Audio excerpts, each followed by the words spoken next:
Magandang araw po, welcome po sa aking channel, Love9 TV. Patalasasan po, meron po ba kayong mga properties na napapabayaan or non-performing assets? Plan nyo ibenta, pero wala kayong oras sa pagbenta nito. Kung ito'y pagkakatiwala nyo po sa amin, tawag lang po kayo sa aking numero, usap po tayo, gawin ko po ng video for free. Yes, libre po, wala po kayong babayaran. Tutulungan pa namin kayong mabenta ang inyong property. Kami na po bala sa marketing, sa boosting or paid ads. Even sa tripping, hindi na po kayo mapapagod sa pag-entertain ng mga buyers. Kami na po bala sa lahat. Tawag lang po kayo. Meron po tayong bagong video presentation, isang commercial building dito sa Cavite. May lot area po ito na 88 square meters at may floor area na 300 square meters. Ito po'y newly renovated kaya wala po kayong ipapagawa dito. 4-story building na malapit po sa lahat ng business establishments, even government offices. Tungkol naman sa dokumento nito, ito po'y titulado, buhay po ang may-ari, kaya wala po kayong maging problema sa documentation o sa transfer ng title. Samahan niyo po ako. Check po natin itong ground floor.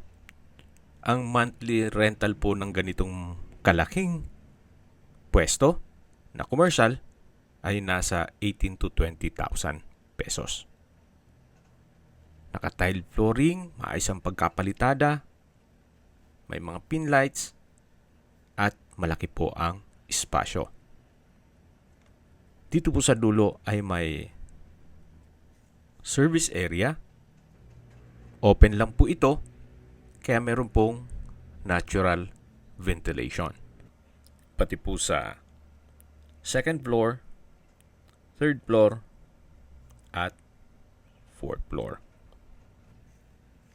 At check po natin dito sa kabilang side na kung saan dito naman po yung kitchen na meron pong stainless countertop. Pamatagalan na po yan. Then mula po dito sa kitchen, ito naman po yung toilet and bath na kung saan kompleto din po ang toilet fixtures at ito'y naka-tile bathroom wall. So lahat pong level ay meron pong banyo. At dito naman po yung under stair storage na pwede pong paglagyan ng kung ano-anong kagamitan. Tunghayan niyo po ulit itong ground floor bago tayo lumipat sa second floor. Kung sakali man pong ma-acquire nyo ito, naka-ready na po for rental business. Ang kagandahan po sa ganitong mga property, ito po'y income generating. So ito po ang ground floor dito sa 3-story na building. Then dito naman po yung stairs o hagdan. Naka-solid wood door po. Akyat po tayo. Samahan niyo po ako. Naka-concrete staircase na po ito. Then, tubular handrail at railing. Nandito na po tayo sa second floor. So, dito naman po marami pong uupa sa inyo dito. Pwedeng gawing opisina. Then, coffee shop. Maayos din po. Wala po kayong ipapagawa dito. Naka-tile flooring. Pulido din po ang pagkapalitada.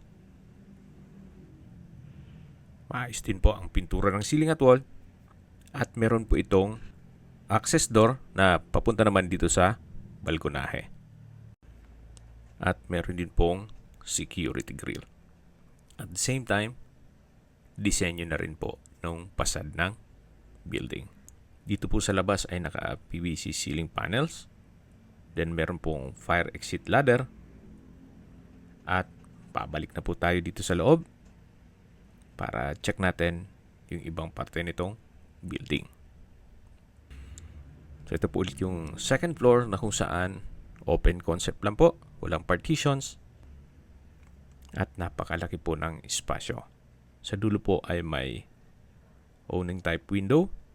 Then dito naman po yung kitchen na may countertop, stainless sink with faucet.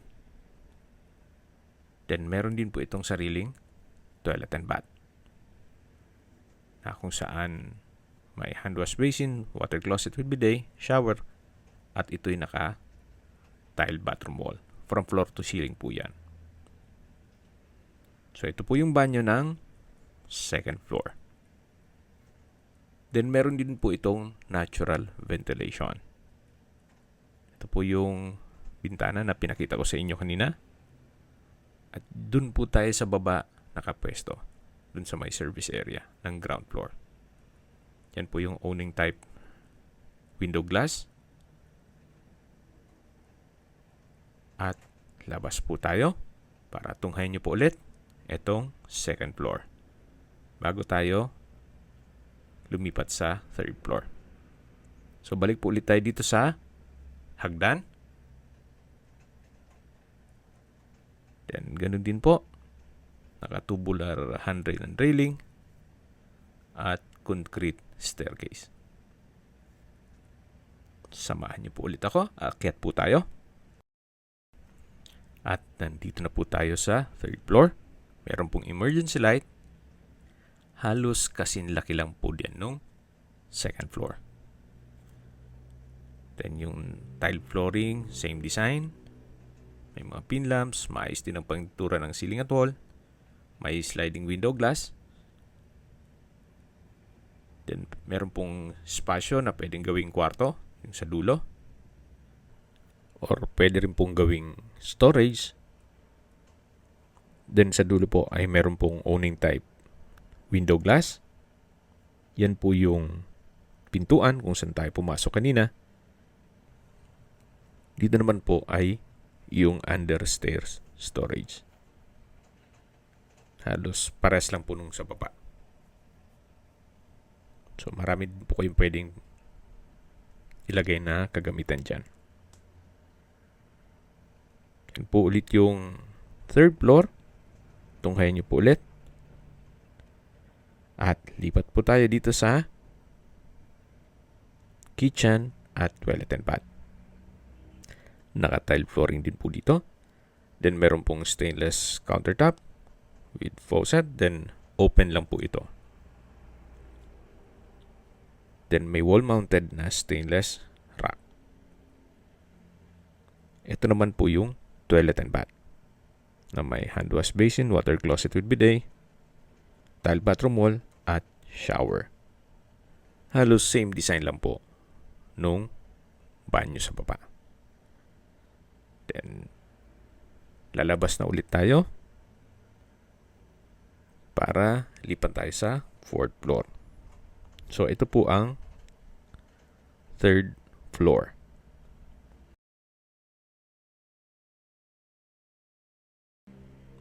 Labas ulit tayo.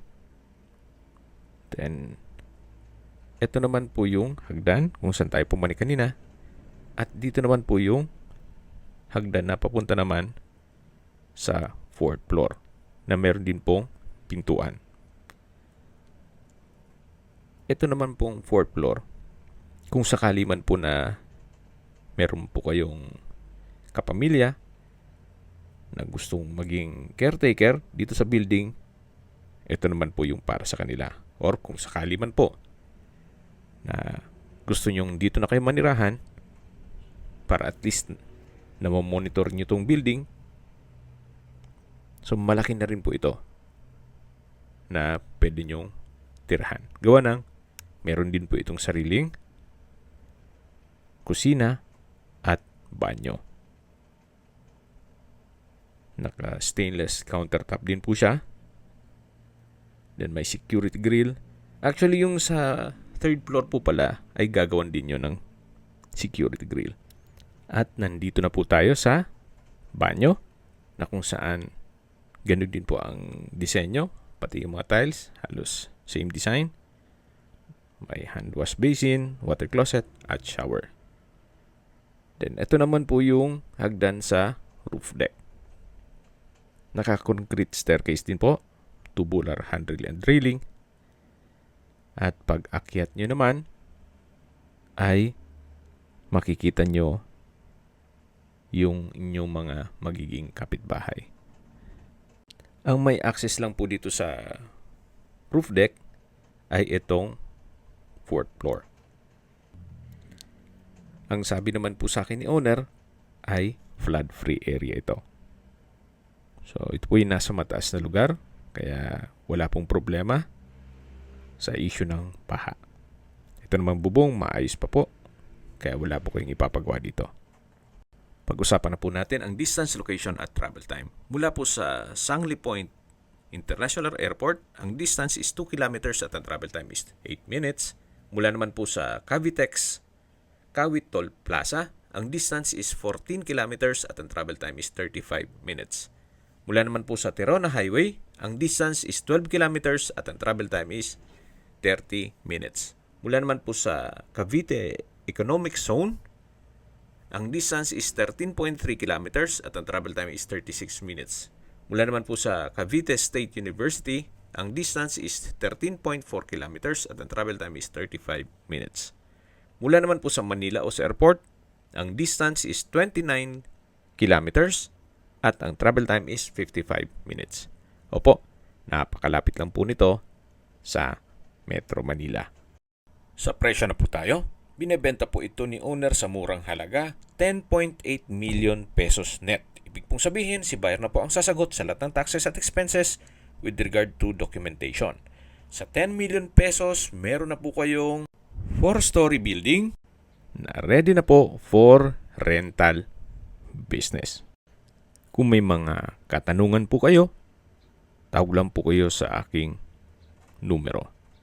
Sa mga kababayan man natin na sa ibang bansa, meron po akong WhatsApp, Viber, at Telegram. Same number lang po, 0917-316-3399. Sa mga nagtatanong naman po ng aming Facebook, meron po aming Facebook page na Nov9TV at Facebook Real Video. Meron din pong TikTok at Instagram. May ibang YouTube channel po kami, the Nov9TV channel, Nov9TV Listings, Nov9TV On The Spot, Nov9TV Updates, at Nov9TV House Rental. Sana po naibigyan nyo ang video presentation. Paki-like and subscribe na lang po sa aking channel para ma-update din po kayo sa aking future listings.